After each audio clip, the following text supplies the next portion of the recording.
Good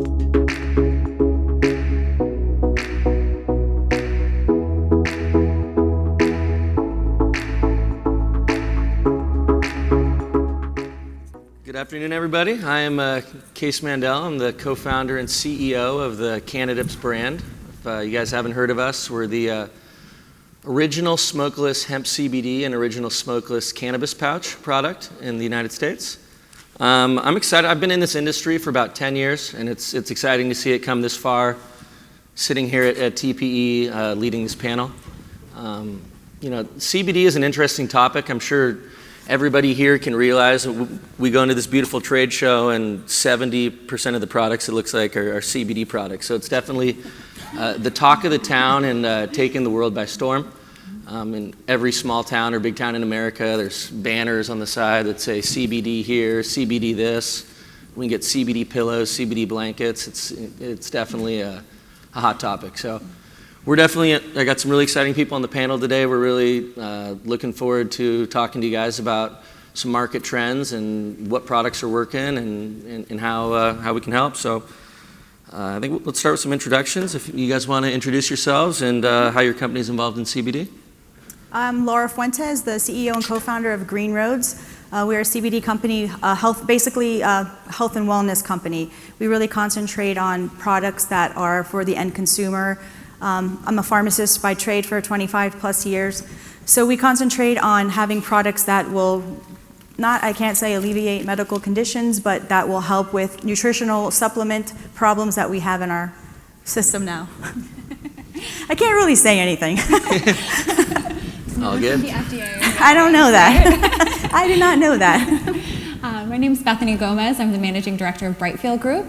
So we are a market research and consumer insights firm focused specifically on the CBD and cannabis industry. So I helped start the company about 5 years ago now. And prior to that, I had a background in analyzing mainstream emerging markets in the CPG space, including tobacco, alcohol, food, drinks, health and beauty. Nice. And I'm Jacopo De Alessandris. I'm the CEO of EAS, E Alternative Solution. We are a sister company to Swisher and to Drew Estates, cigar companies. We are 5 years old. We started with vapor. We have one of the largest e-cigarette brand in the US called Leap. And this year we're introducing fourth CBD, F-O-R-T-H CBD. For a lot of people that are just starting to look at the CBD space because there's been a great deal of innovation in a wide variety of different product categories. And we're seeing CBD in everything from pillows and blankets to a lot of beauty products, a lot of food, edibles, drinks, products like that as well.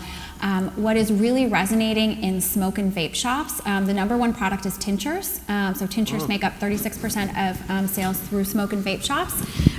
They are, for those of you that are not familiar with a tincture, because it's not a product that you're really hear about unless you're looking at CBD as the bottles of the oils, and it's a staple product that a lot of people use to consume CBD on a daily basis.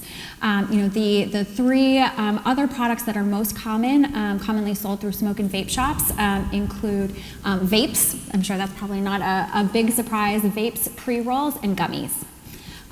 Some vape shops have a lot of success with carrying some ancillary products as well, like topicals. A lot of people will come into a smoke shop, they'll buy vapes for themselves or gummies for themselves, and then they'll say, oh, I want a topical so I can take it home to my mom, so I can take it home to my grandma, so I can take it home to this, that, and the other person. There's also a great deal of opportunity in some up-and-coming products. One of the fastest-growing products in the market today is drinks, and those move very well through smoke shops and C-stores as well. Nice. Laura, I understand a lot of your business. You make a lot of tinctures in your core line. Looking, you were saying that's 36% of the market. Going forward, do you see that tinctures still being as strong in the space, or are you guys evolving into other categories and putting more energy into those? I definitely see that tinctures are a prominent thing right now. And I think that most consumers are not familiar with the tinctures and how they work and how you put them in your mouth. You need to hold them under your tongue. So it's a little foreign to them. So in my instance, I see that a lot of people are more readily to try a gummy bear or something a little more something that they're used to consuming, maybe a capsule or something to get them started and make sure that they're not going to get high and make sure that they're not going to feel strange from taking these products. And then the tinctures are secondhand. They come, I feel like, second after they try an introductory something that they're more familiar with, like a candy or a capsule, like I said, and then they move over to the tinctures. And a lot of people are just going straight for the topicals now because of all the things that the FDA are saying, that you can't put it in foods and you can't put it in here. So topicals are really popular right now, and you don't really get those side effects. You don't get any kind of drowsiness or any type of heady type feelings when you take a topical or when you apply a topical, but you do get immediate relief, and usually you feel it right away and you know it's working. I think a big question that retailers have, and I think everyone has, is how can they choose between the quality of CBD products? I mean, you guys, in your arm, I mean, what do you guys do on the quality side? And yeah, so if I can just go back to the product section, because I think the way our research shows that not every retailer is the same, and so C-stores and smoke shops are not a natural destination for a wellness product, which CBD is. So as you think about, if you're a retailer, you're thinking about what product I should carry, then you're not a natural destination for CBD. You can be a natural destination if CBD is part of products that are already sold in your store. So for examples, vape. Vape is working very well in C-stores because that's where people go naturally to buy vape products. Gummies, chews, same reason. So if you think about, okay, what is the right assortment I should be carrying? First of all, think about the shopper that walks in that door. Most likely they're not ready to buy a $60 tincture bottle, but maybe a small pouch with 2 chews or 2 capsules or some mints, these type of products that are already sold in and out in your stores, then it makes sense for these type of retailers to also carry them with CBD. And that's how we're looking at this category. When it comes to what type of CBD you want to put into the product, again, goes back to the retailer. You're not a destination, so you want to make sure that first purchase, which probably is from a shopper that is kind of considering CBD, but they haven't really tried it, or maybe they've tried somewhere, or somebody told them about them, but they don't really know. You need to have the right price point, and you want to make sure that first experience is the best possible. So for us, it has to be a full spectrum experience. Our research shows that full spectrum is the best efficacious experience when it comes to trying CBD. And so, in our opinion, again, you have one opportunity to get that consumer, like it and then come back if they like it. We believe that full spectrum is the best. Yeah, and if I could just add to that really quick. So for our company, what we realized a long time ago is exactly what he's saying. Somebody's probably not going to spend $80 on a bottle right away. So what we came up with was a try and buy situation where you could buy a single dose of something, a single dose of a gummy, a single dose of a tincture, a small little trial of a cream, so you could use those, and then you put it on your counter, they try it, and they're like, oh my God, this is great, and then they come back and buy it. So the try and buy situation for us has really worked out, and I think that's something that you guys should consider. Yeah. Yeah, it's again, it goes back to the function of that retail environment, and I think C-stores, smoke shops are a perfect sampling opportunity. But again, if that first experience is not really great, then you have lost the shopper forever. Yeah, you have to have a high quality product. Yeah, I mean, I think it ties into quality product. I mean, if a customer has a bad experience because they get a product that's loaded with pesticides or mycotoxins. Or no CBD at all. Yeah. Or not enough CBD to actually have an effect. The challenge is also if you only carry lower price point products that have very low dosages, then your consumer is going to spend $20, $30, $40 but not feel any effect. And then they're going to believe that CBD doesn't work for them. Exactly. Which is a real challenge, in this environment. Or what do you guys do from a quality control standpoint in your business? We do a lot of things. So once we get our raw materials into our location, we quarantine them, we send them out to a third-party lab, we test for pesticides, mycotoxins, mold, CBD quantities, lack of THC. We need to make sure that it is a legal product for us then to work with. Once we get the lab results back, then we incorporate it into our finished goods. At that point, again, we send it back to the lab to make sure that our product is what it says it is. If it's 500 milligrams in the bottle, then there's a variance that it'll be within 500 milligrams in that bottle. As well as we test again for the microbes, the toxics, the molds, the pesticides, the solvents. So we want to make sure that we're putting a healthy, clean product on the market for the end consumer. I have an instance in Florida where a young man was taking our products. He had a serious condition, and the hospital recommended that he start taking our products. And as he got sicker, because he had a tumor in his brain, the doctor said, well, let's try you on the marijuana. So they gave him a card, and he got some marijuana products, and he started taking it, and immediately he started to decline, and nobody could figure out what was happening.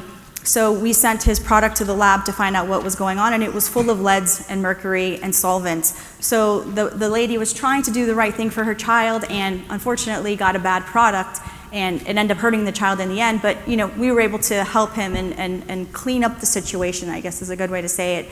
But so it's really important not to just look at the amount of milligrams in the product, but what's not in the product. Make sure there's not molds and pesticides and solvents and heavy metals, leads, mercury. All those things are possible. So you just have to really be careful and know what you're buying. And that's something that's really important for smoke shop operators to think about as you're considering which products to carry. It's really, really overwhelming to vet the vast majority of products that are out there. We're talking more than 3,500 brands in the market, and as we were talking about the other day, I'm sure there's more than that coming online just about every day. And most of those are kind of small upstart brands that don't necessarily take their quality seriously. And particularly given the challenge that this industry faced with the vape crisis last year and things like that, nobody wants to have somebody getting sick from the products that you stock at your store. So it's really important to vet those products. And really the easiest way to do that is to look for QR codes on a third-party testing facility. The largest companies in the space, or most of the market leaders in the space, traditionally do take that testing very seriously. As a lot of the tiny upstart brands that may try to compete on price, or the novelty of this special gummy, or things like that. But those are not necessarily quality products, and your consumers are not going to have a great experience with. And just because it has a QR code on there, and you do see a lab sheet, it doesn't necessarily mean it is correct. So a lot of times you'll scan on the QR code and it will take you to a lab sheet, and what it actually shows you is the raw ingredient that they made the product with. So it shows you the isolate that they purchased and that it's 99.5% CBD and it's a clean product. But that's not what's in the bottle. What is in the final product that they made? Did it get made properly? Is it clean? Does it have microbes growing? Does it have fungus growing in the bottles? Like those, you have to take it to that next step and check for everything and what's in the final product. And then also be cognizant that some people out there are unscrupulous, and they will take a lab result from another company and they will put their image on it and their information, and they will forge it. So another thing that I feel like is really important to look for, that lab result should have its own QR code that will take you back to the lab that is testing the product, so you can make sure that it is a correct, valid, actual lab, and it hasn't been altered or doctored in any way. Because it's very easy to do on Acrobat Adobe. You can alter anything. I could probably alter the Constitution on Acrobat Adobe if I needed to. Yeah. If I can add, I think as a retailer looking for, you just walk the floor here and there's, tens of brands, and some of them making claims that they shouldn't be making. Ask all the tough questions to everyone. Are you fully insured? You want to make sure that the company that you partner with is fully insured from a liability standpoint if something happens. Are you taking the product back? If there's a recall, if something happens, are you taking it back from me? Yes or no? Put it in the contract with them. Of course, C of A, certificate of analysis are critical, the QR code on every packaging. And it has to be from an outside lab. You don't want the company to test the product that they make. You want an outside lab that, to do it for them. So, and a reliable outside lab, because there are some labs out there are play to pay. If I pay you enough money, you'll say what I want you to say is in that product. So that's another little nuance that happens in the industry. I mean, Bethany, you mentioned the vape crisis, and we have gone through it, and many of you probably have been burned by it. If you look at the CBD market today, just walk the floor, it looks like e-cigarette and vapor 10 years ago. It's everybody, it's a big party and everybody wants a piece of it. Lots of cowboy brands. But then what happens? The sheriff comes in town and things change. And now this is what's happening with the FDA, and we're all paying the prices. You have been paying the prices. You have, a lot of the companies you've worked with, they left that product on the shelf. They are not taking it back. So let's make sure we're not making the same mistake again. We learn from that, and when you choose your partners, choose it carefully. I guess when talking about the sheriff, and Bethany, when do we think, some type of greater oversight of the space is coming? Well, I would hate to speculate on that. There's definitely a lot more oversight that's coming. I think it's pretty clear at this juncture that there is that the status quo can't continue. Of course, what happened last year was that the FDA, held their hearings and basically said it'll take us years to be able to get a proper regulatory environment in place. In the meantime, don't make health claims, don't make health claims, don't make health claims, don't make health claims. That's the biggest thing that they've constantly been saying. Yet some people are still making health claims and getting crackdowns on that. What the FDA did ask for was, essentially Congress to force their hand. Congress can move faster, and Congress can actually force the FDA to get some regulatory structures in place sooner. That legislation has been introduced, to push for CBD as a dietary supplement and be able to create that pathway. So there is still, a possibility and a likelihood that could go through the legislative channels and come through even potentially before the end of this Congress. So we'll see how motivated Mitch McConnell is, and how willing he is to help kind of champion this and push this forward. But that would certainly be a very, very big win for this industry in terms of getting proper regulatory structure in place. In the meantime, the industry itself is trying to establish more regulations and more guidelines, or more kind of self-affirmed oversight on getting good manufacturing practices in place. Certainly the thing that everybody's talking about from a retail standpoint is CGMP certified and manufacturing facilities. There's more testing, third-party labs and seals of approval that are starting to look at the space. Some brands are going organic certified. Some oversight and testing facilities like UL are starting to look at this space as well. So regardless of what happens at the FDA level, we're going to start seeing more kind of oversight and regulation into this space, whether and some criteria that will help you to differentiate the good actors from the bad if you start to look for those signs and look for those signals. If I can make a point, I think to your point on self-regulating ourselves, I think it's up to us in this room at this show to think about that. The more we, as an industry, regulate ourselves, refrain from making health claims, try not to sell products with names that could have, an idea of targeting kids. Some of us are selling products that are called Froggies or bears or gummy bears. You don't have to call them this way. Call them chews. Just let's be, the more we are careful, the less somebody else will tell us what to do. So I think in general, that's my message to every retailer here. As you choose your brands you're going to put on the shelf, think about that, and refrain from making claims or to marketing products that shouldn't be marketed. I think definitely choosing the right brand partners on the shelf is important. I think another thing that, another topic to cover is, pushing it on the shelf is something, but also pulling is another thing. I'll start with you, Jacopo. What type of marketing and pull behaviors have proven to be successful in the CBD space? So I think if you look at So this is a completely new industry.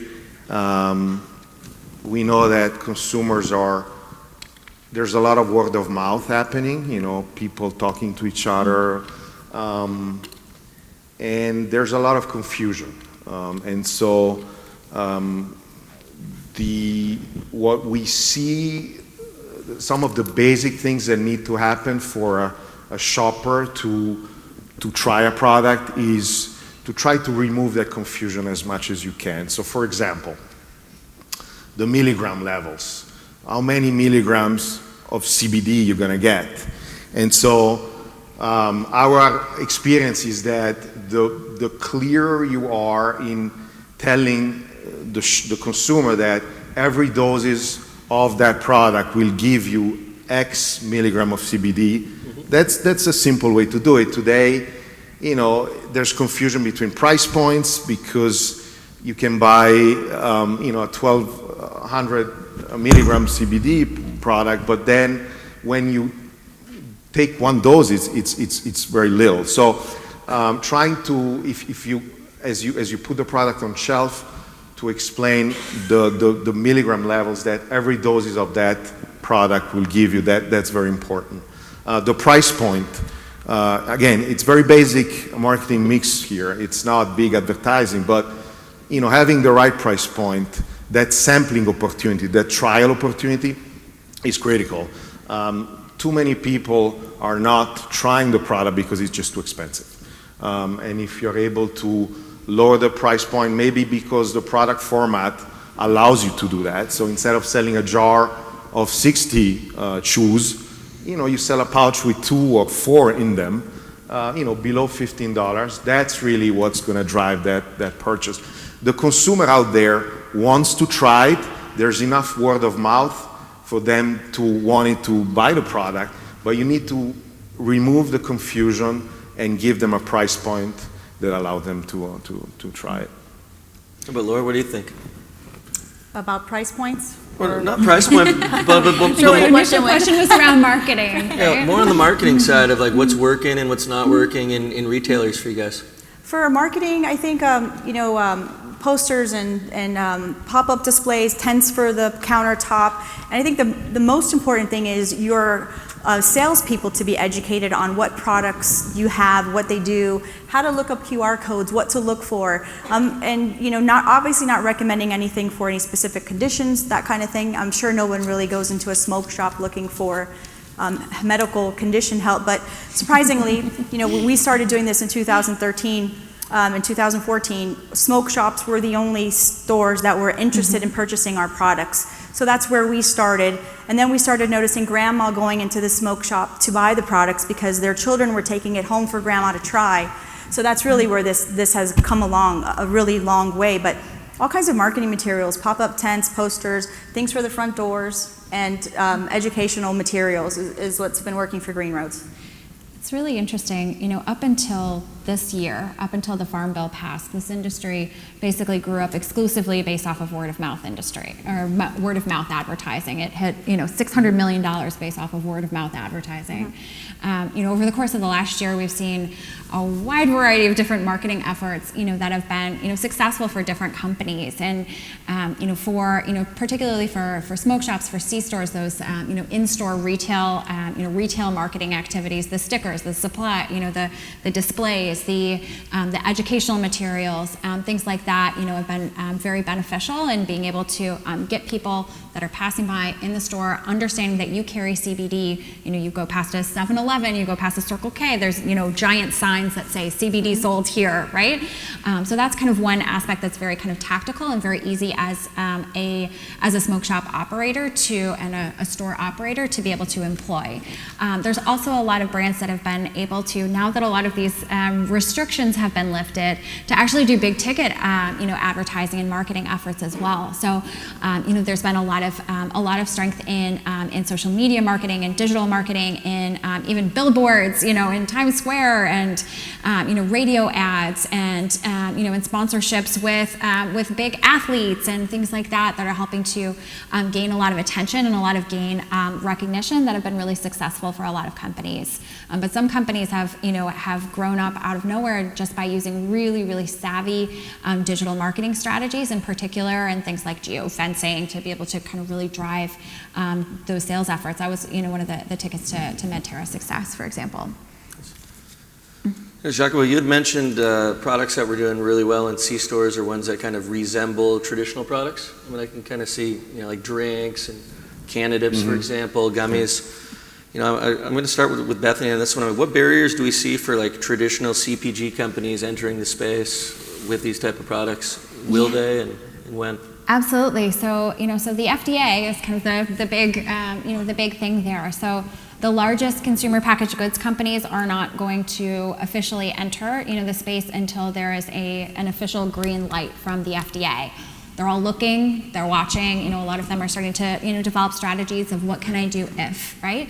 What would I develop when? And it's kind of thought of as, as a matter of time until that happens. So essentially you have an 18, everybody that's operating the space right now has probably about an 18-month window before those big guys come in. Now we're starting to see a lot of movement from tobacco, and other companies that have a higher risk tolerance level, or for example are feeling a lot of pressure from declining or flat sales in their own industries. Tobacco is already getting into the space. It's even the larger companies. Altria, of course, has their partnership with Kronos, which acquired Lord Jones and is looking at a lot of other options. Pyxis has their criticality line. We have a lot of other lines, from tobacco companies, but those large consumer packaged goods companies will be ready to pounce when the FDA says go. And in the meantime, we're getting a lot of the mid-sized companies that are starting to, jump into the mix. But supplements companies, as well in the midterm. I think one thing that retailers might have questions about that you could assist on, Jacopo, is the smokable hemp. I mean, we walk through the trade show. I can't tell you how many pre-rolls and hemp cigars I've seen. I mean, I'm definitely guilty of enjoying a nice hemp joint myself. So do we see, this obviously smells a lot like cannabis, looks a lot like cannabis, can tip off law enforcement in a multitude of different states. Obviously, we probably all think this is going to be a category that has a lot of electricity. What do you kind of think of the future of the smokable hemp space? I would be interested in seeing what my colleagues think. Okay. We are not really looking into smokable for the reason you're saying, right? So it smells like pot, but it's not. So why would you attract all these eyeballs on you? So we look at it. It's a wellness product. It's a wellness category, and smoking and wellness don't really go well together. So that's how we're looking at it. It's interesting. When we first, smokable hemp came out of nowhere about 2 years ago. And when we first stumbled upon the trend, I think it was we had a team that was calling into hundreds of smoke shops around the country, and they were saying, kept saying smokable hemp, smokable hemp. They were getting these pre-rolls that were at the time just these, janky little joints in a plastic tube with a sticker thrown on the outside of it, and but they were really popular, and they're really popular, particularly in cultivation regions, right? So in regions where there's a very large tobacco consumption rates. And we found that a lot of people were starting to use these products as either a tobacco substitute, or if they were in a social situation and they didn't actually want to consume mind-altering THC, it was a substitute for either cannabis products or tobacco products. It has the same ritual. It has the same occasion of consumption. If you are a smoker but you don't want to have the nicotine addiction anymore, but you still want to be able to take that ritual, take that break, take a little time for yourself, kind of relax your body, center yourself, give yourself a little bit of a treat, a little bit of a vice, you can still do that. And so we found an overwhelming number of people that were using it to help them quit smoking, or help reduce their tobacco consumption. In terms of the viability of the category longer term, we've started to see the development of more kind of hemp cigarettes, moving away from these kind of homemade rolled joint type of mentality. There's certainly a challenge with loose flower and law enforcement, and there may be some regulatory battles there, but it's definitely something that agriculture is in favor of because they can get really good prices on it. And so, given kind of political powers that are associated with kind of that agricultural hemp growing facility, it may or may not be as easy as people may think to nip that in the bud or shut it down. So we have a big presence in smoke shops, and we also have a big presence in pharmacies. And lately the trend is that pharmacies are asking for smokable hemp products. There are a lot of medical conditions out there where people just can't tolerate taking oral products, and they need to smoke it to get that relief. So it's surprisingly taking off in a big way, and it's really under-regulated right now. But it's taking off, and we are definitely dabbling in that area. Right now we're selling just straight flower for you to enjoy as you would like. The pre-roll thing is a little more tough right now because it's kind of hard to trust what's in it after it's rolled and where it comes from. So I would just say if you're going to go in that area, just be careful and make sure you're getting a product that is under the correct amount of THC levels. I think that's definitely key. I mean, the correct amount of THC levels, knowing from the amount of agriculture that went on this year and the amount of hot hemp in the U.S. I don't know if you have any data on that, Bethany, and what % of the hemp's hot, but I mean... A lot.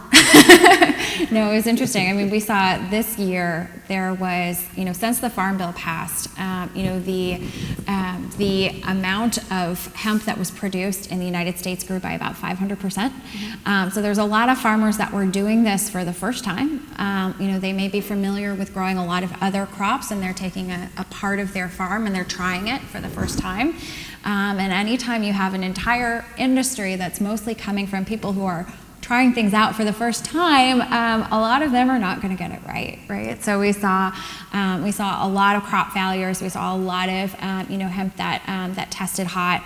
Honestly, from a market standpoint, it was actually a really good, it was a really good thing to be able to see everybody be able to try this on a small scale and allow you to fail small, because it allowed it to not have this massive, shocks to the supply chain than you would get if you had, like what we're seeing in the Canadian cannabis space, where you have these massive grow facilities and a small number of producers. So if one of these crops goes hot, or one of these crops, fails due to mold or a wide variety of other potential things that could go wrong, then it has a really serious impact on the industry overall.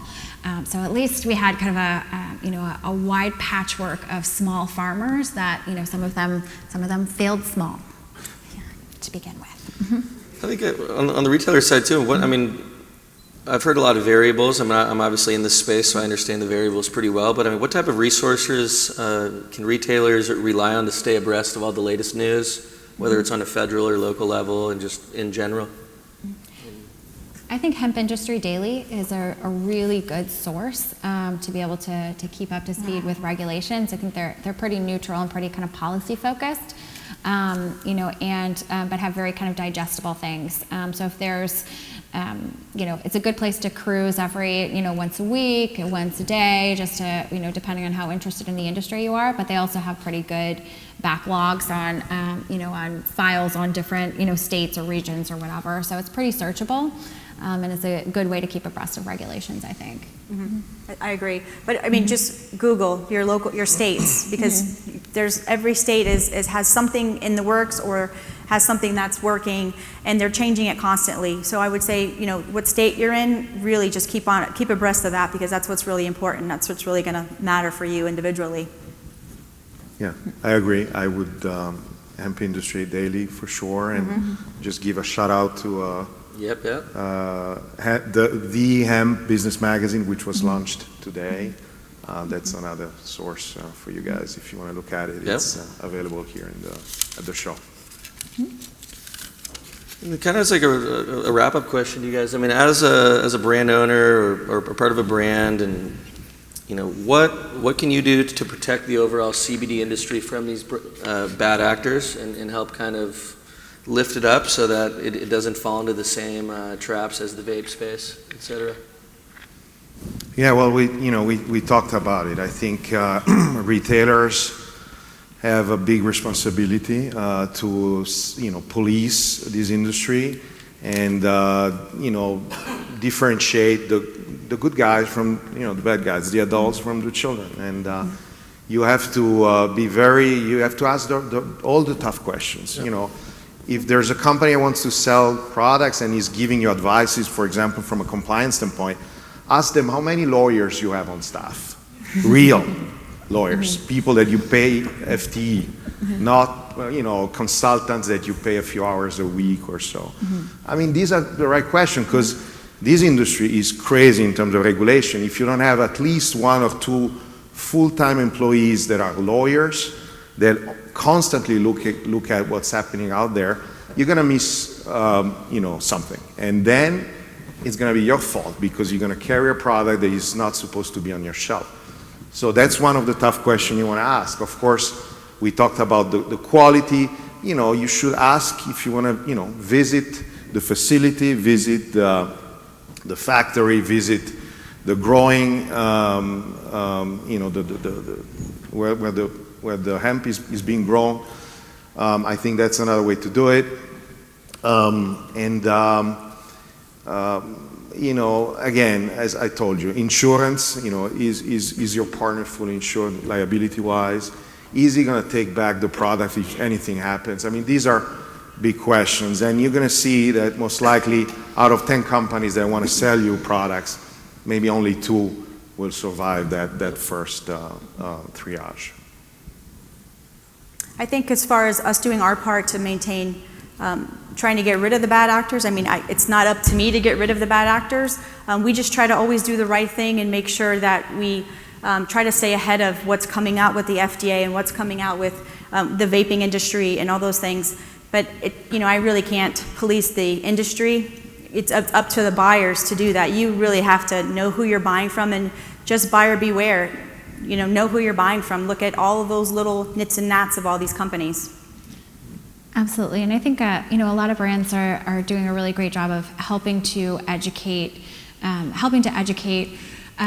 lawmakers and helping to work with state and and federal governments and banding together with policy organizations and things like that to be able to help because we need to have some oversight, we need to have some regulations in this space, but the people who are responsible for writing those regulations don't know what they're supposed to be. They don't know what is good and what is not good. They don't know how to differentiate the good actors and the bad actors. So, being able to participate in those types of endeavors, I think really helps to kind of move the needle forward. Yeah, just to follow up on that, in the state of Florida, they made this great regulation to follow with all the QR coding and everything.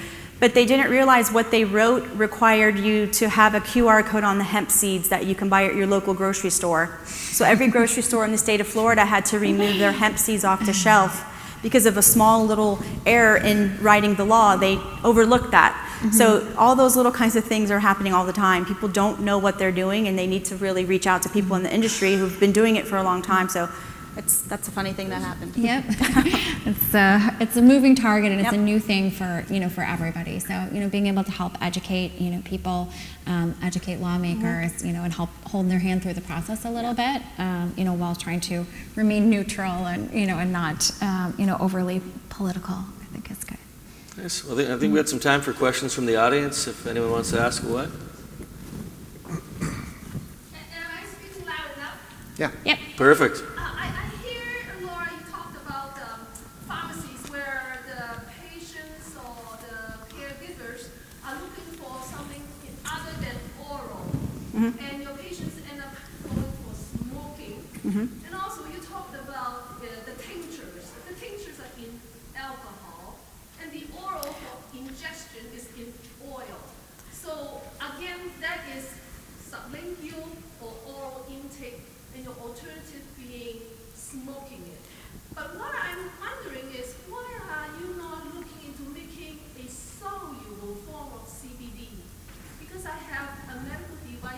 deliver that, like a masking for an asthmatic, without burning it. But I don't need oil. I don't need a high amount of alcohol. And I'm looking for someone who produces a CBD isolate that is soluble. There are soluble CBDs out there, water soluble. Yeah. But in order to make them water soluble, they have to add other chemicals to them. And right now, I'm not 100% confident that inhaling those chemicals would be safe in the end for you. Oh, if the chemical is similar to inhalational solutions. They're not right now. They're different. Yeah, they're not of the pharmaceutical type grade, what you would really need to inhale these things into. You're looking for like a nebulizer type thing. What's making those products water soluble is not a good product that you want to inhale like that in a nebulizer form. That would need a lot of research to make sure that's safe for your lungs. I may differ a little on that, but we can talk. Okay. Anyone else?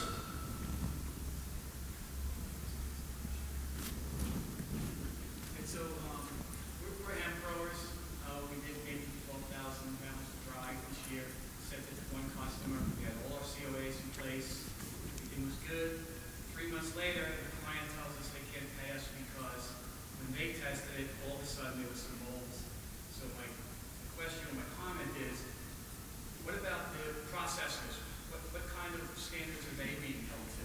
Because obviously they stuck it in a warehouse somewhere where it wasn't being treated correctly with the correct moisture levels and stuff like that. So something happened in between.